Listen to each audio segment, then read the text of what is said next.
Ladies and gentlemen, boys and girls, thank you all for coming. It's 1600 here in the UK. It is 1800 in Tel Aviv, and it's 8 a.m. on the West Coast. So good afternoon, good evening, and good morning. My name's Martin, and over the next 30 minutes or so, I shall walk you through data wrangling with topic views in Diffusion. I shall introduce the concepts and then show them working in a server or two servers. This webinar is part of a series of webinars, each tackling a fundamental feature that a developer will likely encounter in the development of a solution. I invite you to put your questions to me via the Q&A feature, and we shall answer them as we go through the presentation, or you can click the raise your hand button if you prefer to voice your questions instead. So let's get the ball rolling. What is this video all about? We're going to cover diffusion topic views to manipulate or wrangle your data in the diffusion server. Topic views give you the tools to change the shape of your event data if you need to break up, build up, expand, delay, or throttle your data. If you need any of those things, then topic views are likely your answer. So why is this useful? Or what problem does this solve, as I like to ask? Well, I can think of a few, and there are probably more. So part of the role of a solution architect is often delivering the data, which is often your most valuable asset, to where it needs to be. If the consumer needs the data in a different shape or at a different frequency, this adds an additional step and therefore additional costs and also additional risk. You face questions like, where should we manipulate the data? On the producer or on the consumer? And thankfully, topic views run between the producer and the consumer on the server, and they run transparently as you update your data. They're terse, intelligible, and declarative. Secondly, as we can see, in large organizations or when receiving data from third parties, you're not always perfectly in control of the shape of the data that's delivered. If the data structure doesn't meet requirements, you could change all of your consumers to adapt. But using a topic view or two, instead, you can adapt the incoming data on the server to fit requirements. We're going to cover at least the following subjects. So, cutting data up. We're going to be building data up, renaming, delaying, throttling data, even getting data from around the planet. It's all going to happen on the diffusion server and rarely with more than a single line of code. So how is this going to work? Well, mostly it's going to be hands-on. There will be a few slides to introduce concepts to set the scene, but we're going to see me work with real foreign exchange data, arriving in a variety of forms covering a number of real-world problems. And I shall demonstrate how topic views are used to address the issues in the data. Feel free to try out the same features in a free Diffusion cloud service, which you can get yourself from diffusion.cloud. First, let's recap a little. As the name suggests, topic views relate to topics. And this is how I'm going to draw a topic in this video. This topic's called A. It has the value 1. My prior webinar covering the fundamentals of PubSub explored topics in more depth. But for now, think of a diffusion topic as being a variable in the cloud with a path, a type, a value, and optional properties. Subscribers to that topic are delivered a topic's value, and they're delivered updates whenever a topic's value is changed. A topic view is a dynamic way to map one part of a topic tree to another. Here, we're mapping topic A to topic B. The value of A appears both inside A and B. Topic views transform topic data into new topics. Importantly, the original topic is not changed. Instead, the view is calculated and the results are presented in new topics. The view is calculated whenever the source changes, and we call the input topic the source topic, and the output topics the reference topics, as they refer back to the source topic. Topics A and B are the reference topics here. In this example, you can see that we're expanding the source topic, which holds a JSON object. And we'll see how to do this and lots of other features in more detail later on. Topic views can even be used to map topics between separate servers in different clusters in different geographies. There's a lot you can do with this. Let's start with the basics. We'll work our way up to the fun stuff, and the concepts that it's built upon will become clear. The simplest topic view maps a single source topic to a new reference topic. That terminology runs throughout. Topic A is the source topic, and topic B is the reference topic because it refers back to the source. When topic A changes, so does topic B. Your audience can subscribe to topic B and will receive value updates the moment that A changes. You cannot update or remove topic B directly. It is a reflection of its source topic. If topic A is removed, then so is B. If A is recreated, then so is B. A topic view is independent of the topics that it acts upon. Let's see this in real life. So I have got a diffusion server running locally, and what I'm going to do is I'm going to create a topic and then map it. So first of all, I'm going to create my topic /A. It's going to be a JSON topic. There we are. Let's give it a value. Hello world. And now I am going to give in my other browser, going to add a topic view.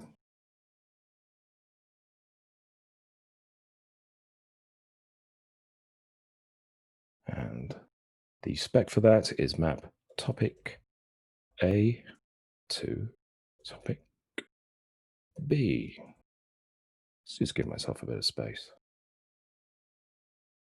There we go.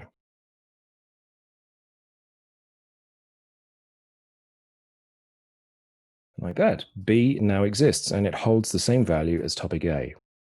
In fact, outwardly, they're completely identical. The only difference that the console shows us, that the console shows us is that it lists the topic view that creates this. Let's change the value of topic A, and we'll see the effect ripple through the system. I'm going to subscribe to both topics here. There we go. And let's change topic A. We can't change topic B because it's a reference topic. Bonjour à tous. And like that, voila, both topics have changed. Let's now delete topic A, just to prove to ourselves that that'll work. Delete A, delete A. And both A and B have vanished. But because the topic view still remains, there it is there, we're going to recreate topic A.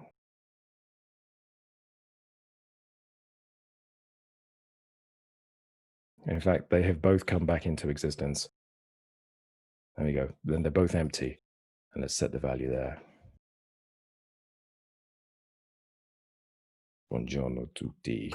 There we go. So in that demonstration, we briefly touched on creating a topic view, and the topic specification took the shape of map source to reference. Now, it would be tedious to map a branch of topics with lots of topic views. So we can use the path directive to do this. This topic view specification will map source and all of its descendants to similarly named topics underneath reference. Two things to notice about this. The source topic clause is now using a topic selector. In fact, it always was, but the extra syntax now really gives it away. And that can be read as the topic called source and everything underneath it at any depth. On the right, the path mapping clause uses the path directive, which evaluates to parts 1 and onward of the source topic path, where 0 is the first part. Let's see what that means with some examples. See how path 1 selects part 1 and onwards from the source topic and neatly gives us, in this case, exactly what we need. In the rightmost column, path takes a second and optional argument, limiting the number of parts to match. Let's try this out. I'm going to take a moment to publish some real-life foreign exchange data. I've got about 4.5 hours of it, so it should probably cover us for today. There we go, it's going. All right, let's have a look at the results. Excellent. So what we have here are foreign exchange prices, serialized as JSON, fairly standard stuff for foreign exchange. We have the timestamp, that's timestamp expressed in milliseconds since the epoch. We have the bid price, we have the offer price. They're expressed in two parts for reasons associated with the industry. We've got the high, the low, the opening of them. And these values will, they're live. Let's have a look at that. If I subscribe to all the content, you can see the data changing in front of us. There we go. What we're going to do is we're going to create a map, a topic view, so that the FX tree is reflected elsewhere. So let's start out by creating a topic view. We're going to call map FX to my FX.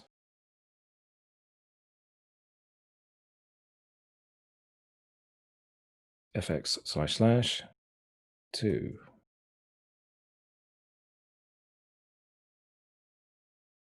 And here comes the magic, the path.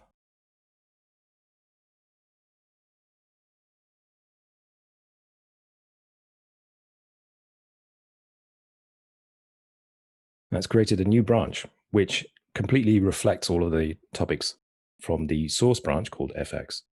And these will in every way behave exactly like their source topics, except as we pointed out before in the properties, the topic view property refers back to the topic view that created it. Now, on its own, so we've mapped a whole branch, but if we need to be selective, let's say, for example, you only want currency pairs for the US. Let's do that now. Let's be brave. So I'm going to open my existing topic view. And use the selectivity, USD. So this is an embedded regular expression, but you knew that already. And that will map everything at one level where USD appears in part 1. Yep. And click save. Reflect.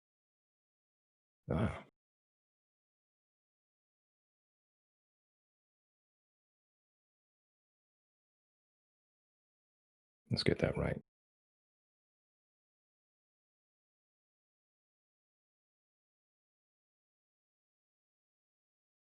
There we go.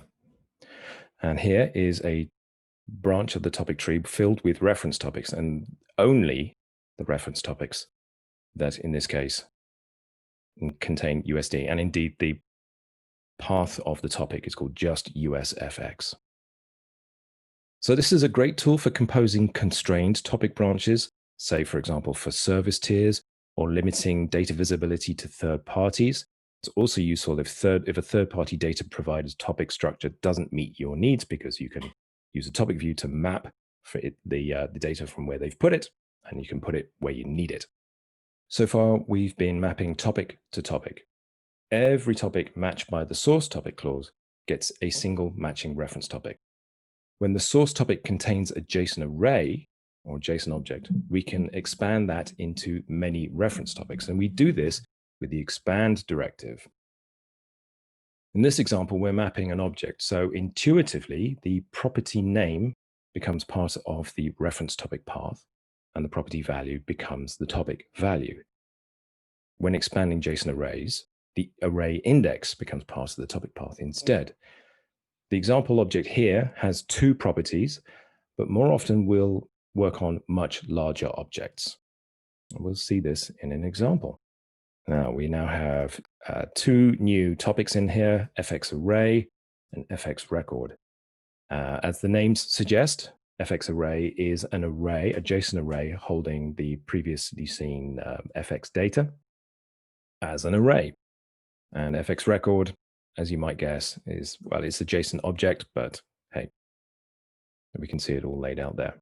And we're going to break these objects out into more useful, more composable, more referenceable pieces of data. So let's create ourselves a topic view.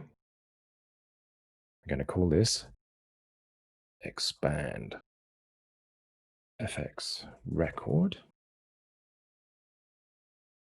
And the syntax is map fx record to fx record. That's right.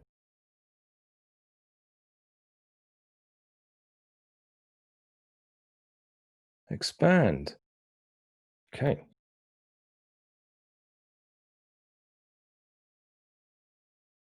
We've got the disclosure symbol next to the fx record there. So there we go. So that topic view, expand fx record, has decomposed, has expanded fx record into its component parts. That is an interesting thing to talk about here about topics. So they're often easily confused with files because they use the / file separator. Files, however, cannot contain other files, whereas a topic can contain both content and have descendant topics as well. So in this case, we have this content, this JSON object, large JSON object, which has been decomposed into smaller pieces. There's still the reflection of the source topic whence they came. And finally, if you need to be explicit about the from where within the source object, the source data you want to retrieve your content from, you can do so with optional arguments to the expand directive. Which problem does this solve? So say your backend uploads its data every few seconds as a JSON array or object. Having your audience subscribe to all of that would be wasteful. It would consume bandwidth and processing time and radio or Wi-Fi time. If you want to give your audience fine-grained access, and indeed fine-grained access control, you break them into discrete topics, and then you have control over what they subscribe to, or indeed what they have permission to access to. The prior feature, the expand directive, explodes a source topic into many reference topics. The value directive can extract a single piece of content from within a JSON topic. So given this source topic, a topic view can extract the bid property into its own topic. There's the spec, there's the result. And likewise with the offer property. So what problem does this solve? Actually, quite a few.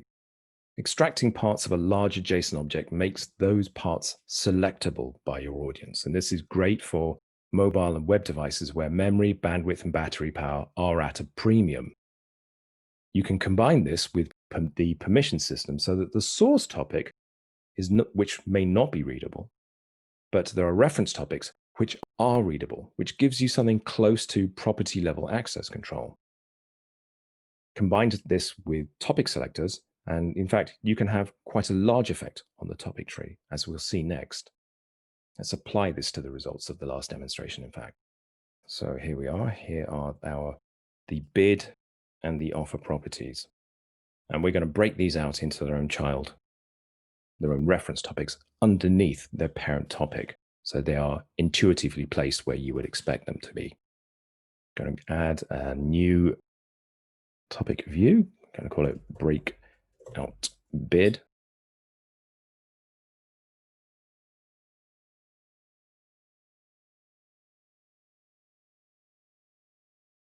It's path 0. Path 0 on its own simply replicates the source topic path that matched it. So that far, that simply replicates the source topic, which it maps into a child topic. Now we're going to use the magic as value.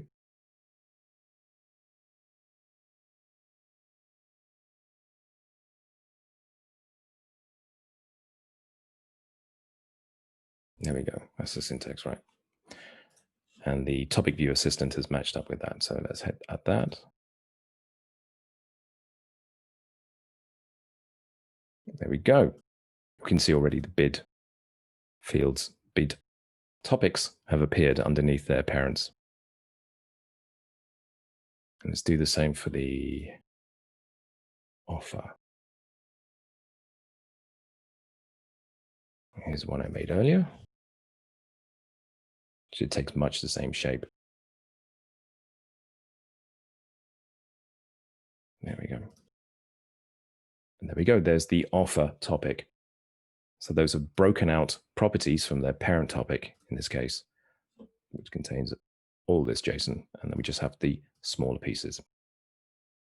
So why is this useful? What problem does this solve? Well, the value directive can extract exactly one thing, but notice here how we're using the split path topic selector. Here we are, the question mark fx record slash and then dot star. So we're using regular expressions inside there. In the topic view spec, so that we can act once on many topics. So we can actually have quite a large effect, even though we're doing one thing, pulling one thing out of one other thing. Notice also that you can daisy chain topic views. That's probably not the correct view. Probably compose topic views is probably more correct diction. But you can use the output of one topic view as the input to the next topic view. Okay, moving on. If you need to name your reference topic using data from within the source topic, you can do that with the scalar directive. What you can achieve with this is building reference topics containing data from within a source topic. Means you can query, you can select from your source topics according to their content. This is the only way that you can do that using a topic selector. So let's say given a topic looking like this, doesn't have a useful name. It's not useful enough that we can select it. So let's solve that with a topic view, map source to scalar slash name. The argument to scalar is an XPath. It's a JSON path. And we're pulling the name property out of the JSON object and the reference topic is named with that.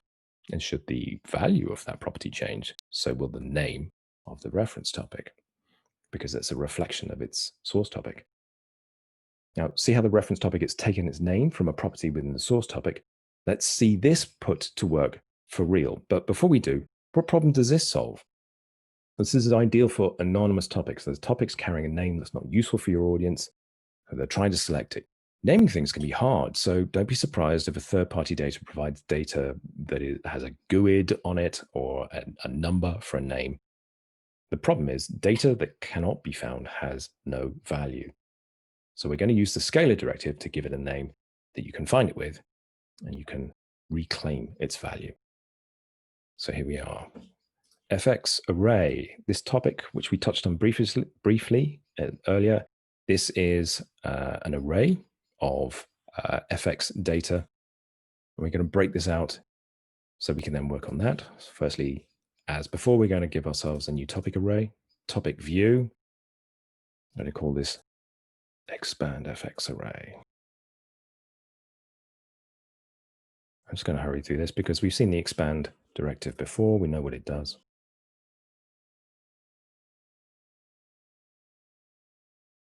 And there are the results, but the topics are named with numbers, which is not helpful because we want to select them according to their currency pairs. We want to know about GBP to JPY.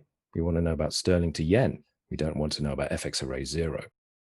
So we're going to create another topic view. Call this one FX array children. And that's going to map from FX array slash dot star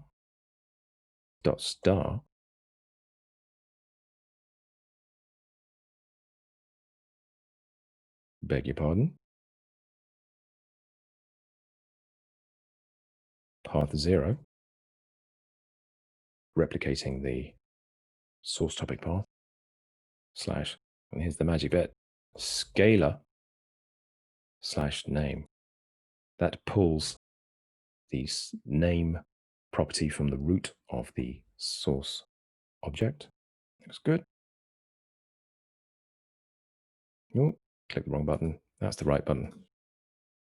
There we go. So underneath each of these, we now have the same data, but with a much more useful name. So notice how we've used the path directive. When the argument is 0, like this, it evaluates the entirety of the source path that matched it.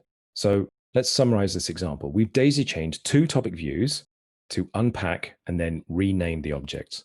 And we have renamed them to give them useful names, as consumers will want to select currency pairs by name, not an anonymous number.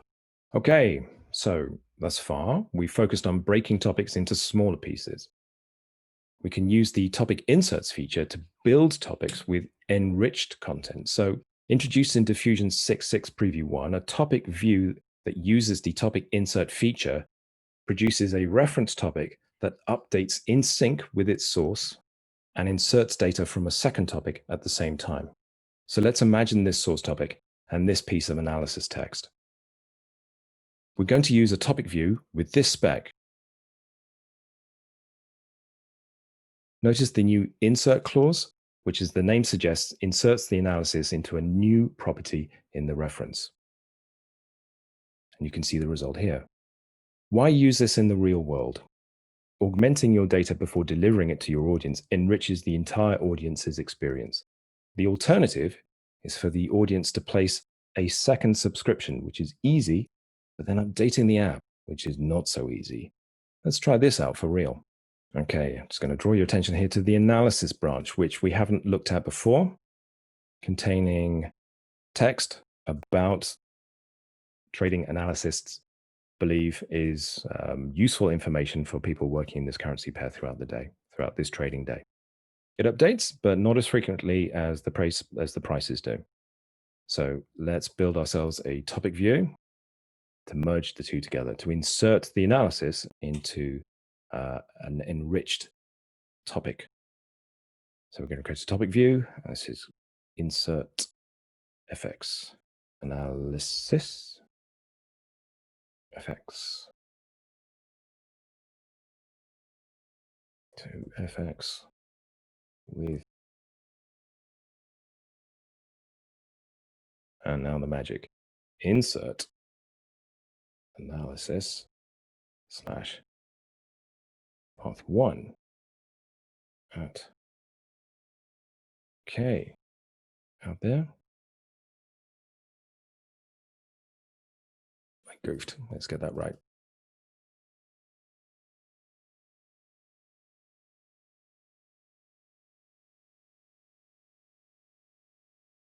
We have a new topic branch, FX with analysis. Let's have a look at the content. Let's subscribe to all of this stuff.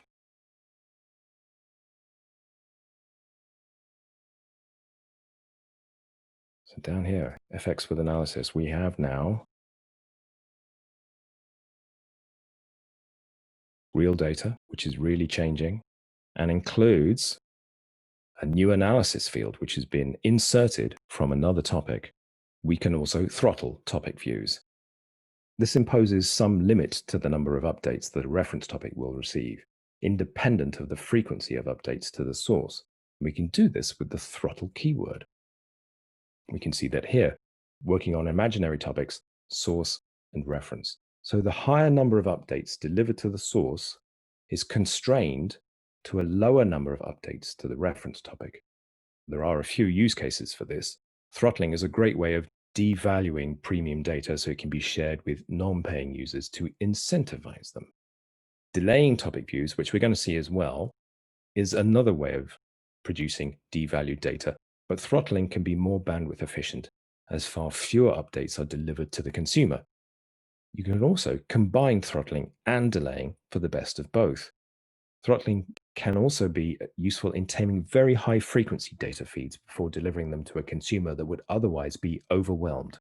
In fact, recently there was a use case where a data feed of 15,000 topic updates per second was being delivered to a web browser, and the web browser's networking technology was fast enough to receive them, but the GUI rendering technology was not. So a pragmatic fix went in. We put a topic view in there, throttling the data, and everybody was happy. So let's have a look at this. So delayed topic views use the delay keyword, which we can see here. It pretty much does what it says on the tin. So given these two topics, a source and a reference topic value updates that are delivered to the source topic are delivered to the reference topic after some delay. Let's put both of these to work in the next hands-on. Okay, we're going to create a topic view of our premium FX data feed with embedded analysis, but we're going to throttle it and we're going to delay it. So, as you would expect, we're going to create a new topic view. And I'm going to call it Budget FX and Analysis. I'm going to start out with this as the topic view specification that maps FX analysis and everything underneath it to budget FX and analysis path 1. There's no magic in there. That's simply going to replicate one topic to another topic. Now we're going to turn on the throttling and the delaying. And I'm going to use the wizard for this. So first of all, I'm going to add a delay. And you can see the GUI, the topic spec updating with the GUI. That we are going to change the delay. Let's say a delay of 10, let's say 30 seconds.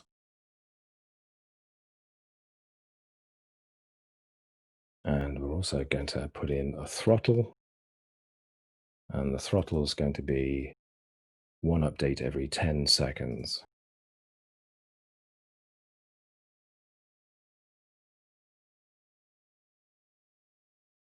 And there we go, budget FX with analysis.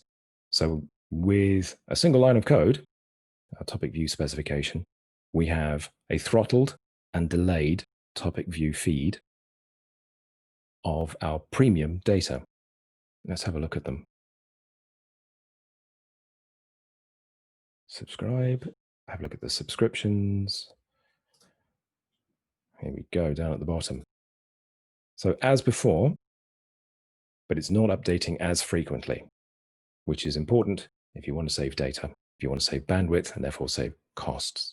So topic views map one part of a topic tree to another. Introduced in Diffusion 6.5, remote topic views. Using remote topic views, we can map topics across geographies. We use the new from clause to make this work. For example, map source from server to reference. But what problem does this solve? So as you'd expect, you can share US data with the EU, but vice versa, you can share EU data with the US, and the shared data can be presented unambiguously in the destination topic tree. Remote topic views also have a place inside the data center for addressing very large audiences where a primary tier of diffusion servers are feed their data to a secondary, much larger tier of secondary diffusion servers, which in turn address a fraction of the audience, the sort of technology that is currently used by fan out.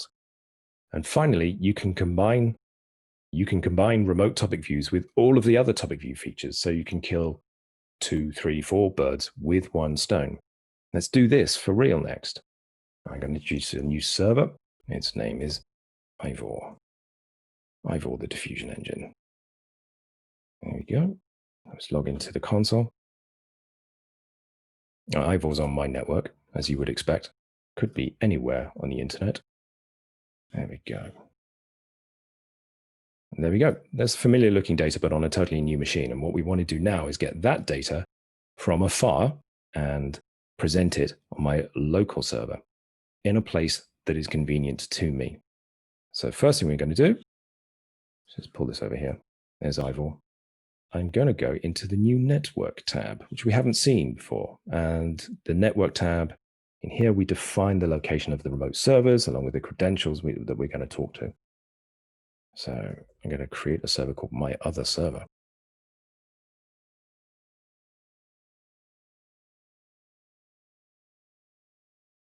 It tells us immediately that it's connected and it's happy. So we can now use it in a topic view. Let's create a topic view called FX from other server.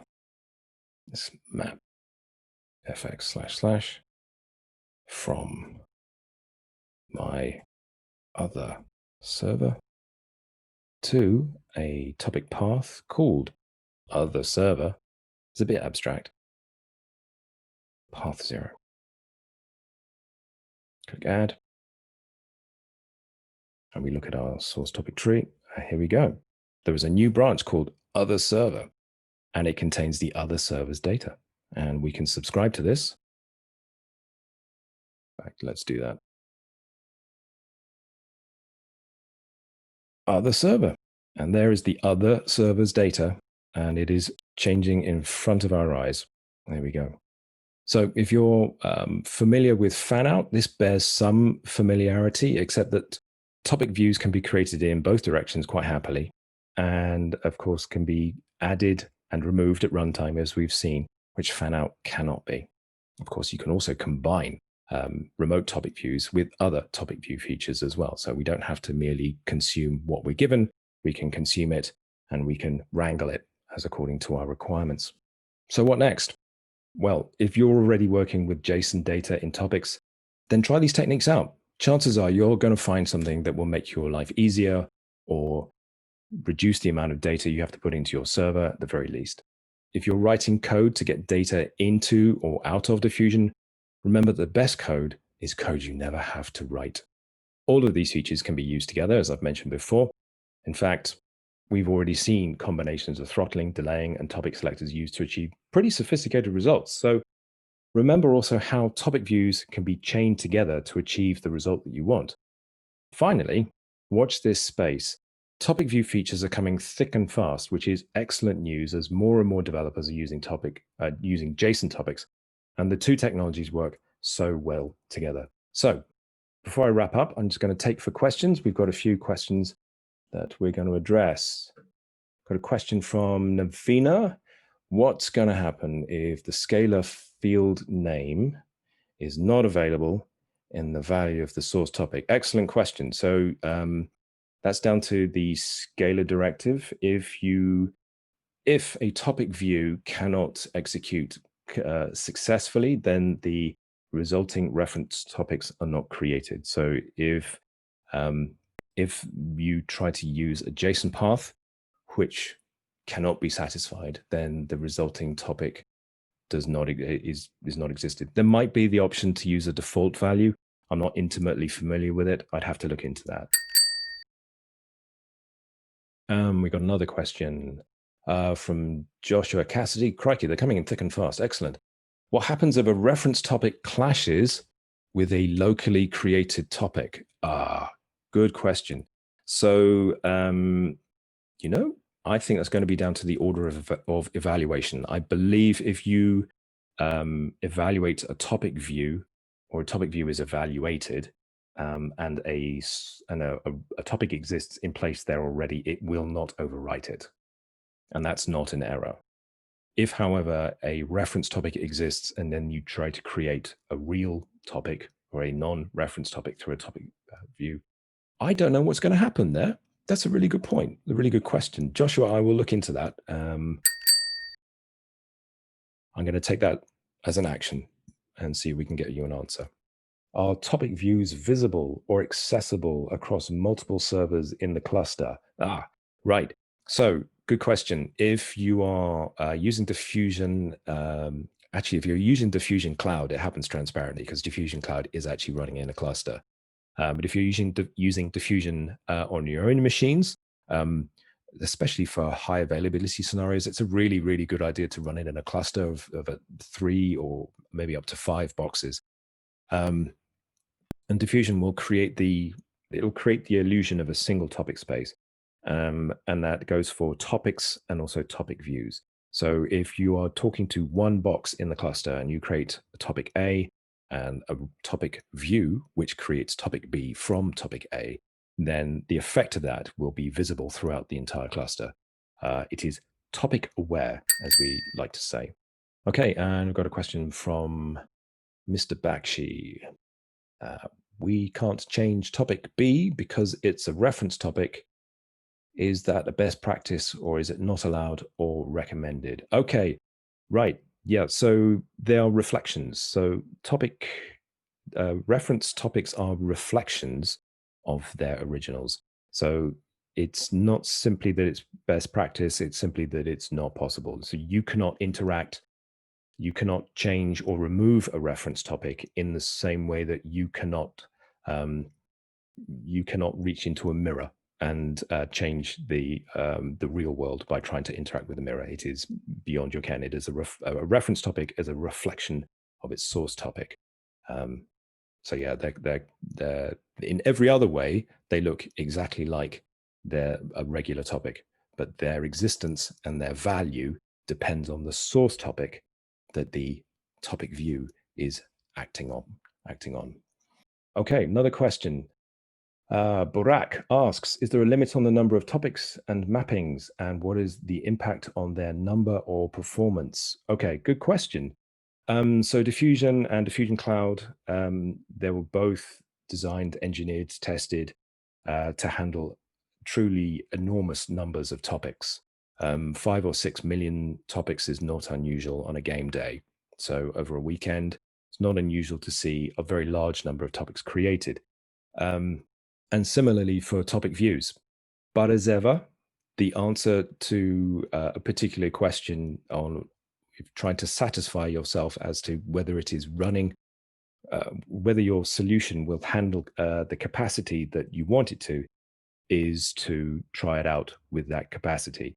There's an old truism in the business of if it isn't tested, it's broken. If you want to know where the red lines on a particular solution lie, you've got to drive it until it breaks, which sounds a bit melodramatic, but the truth of it is the platform is built to handle a very large number of topics and a very large number of topic views. However, being smart about it, you want your topic views to be manageable.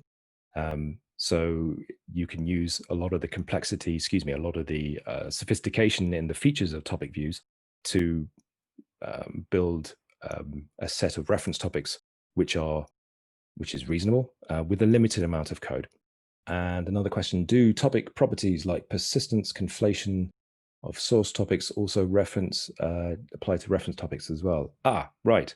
So yes, in every way, the topic, a reference topic refers back to its source topic and then includes topic properties, except when you choose to change the topic properties. There is a feature that we have not alluded to today, where a reference topic can have a different set of topic properties.